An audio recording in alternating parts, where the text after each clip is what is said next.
Hi friends, எல்லோரும் எப்படி இருக்கீங்க? இந்த மாதிரி ஒரு தடவை கோழி வறுவல் செஞ்சு பாருங்கள். எல்லாம் எப்போதுமே இதே மாட்டம் செய்ய தோணும். அதுக்கு சிக்கன் எடுத்து நல்லா வாஷ் பண்ணி மஞ்சத்தூள் போட்டு வாஷ் பண்ணி வச்சுருக்கேன். 2 குழிக்கரண்டி தயிர் சேர்த்துருக்கேன். மிளகாத்தூள், மல்லித்தூள், சீரகத்தூள், இஞ்சி பூண்டு பேஸ்ட்டு சேர்த்துருக்கேன். கரம் மசாலா கொஞ்சோண்டு சேர்த்துருக்கேன். எல்லாத்தையும் சேர்த்து நல்லா மிக்ஸ் பண்ணி ஒரு 1/2 hour ஊற வச்சுருங்க. இப்போ நம்ம செய்ய ஆரம்பிச்சிடலாம்.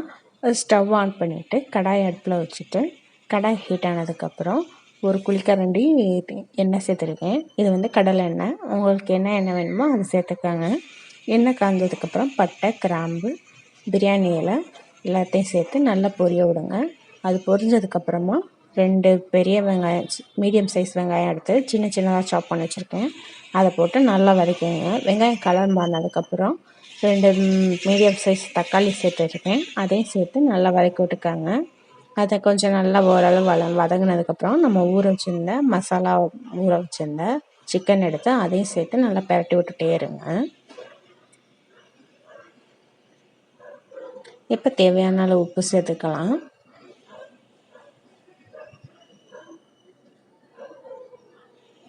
உப்பு சேர்த்துட்டு இப்போ நல்லா பிரட்டி விட்டுட்டே இருங்க.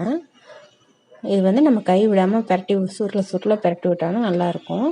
கொத்தமல்லி தழை சாப் பண்ணி வச்சுருந்தேன், அதையும் சேர்த்துட்டு சிக்கன் பிராய்லர் தான் சீக்கிரம் வெந்துடும். அதனால சுருள நல்லா கீழே பிடிக்காத மட்டும் நல்லா வதக்கி விட்டுட்டே இருங்க. கீழே கொஞ்சம் பிடிக்கிறாப்புல இருந்துச்சுன்னா கொஞ்சமாக தண்ணி விட்டுக்கோங்க. நான் அந்த மசாலாலாம் கழுவி வச்சுருந்த தண்ணி எடுத்து அந்த கிண்ணத்தில் லைட்டாக தண்ணியை சேர்த்து ஊற்றிருக்கேன். அது சேர்த்து நல்லா வேகணும்.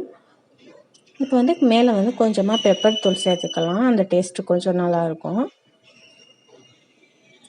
பெப்பர் தூள் சேர்த்துட்டு நல்லா மிக்ஸ் பண்ணி விட்டுட்டு அப்படியே வேக வச்சிட வேண்டியதான்.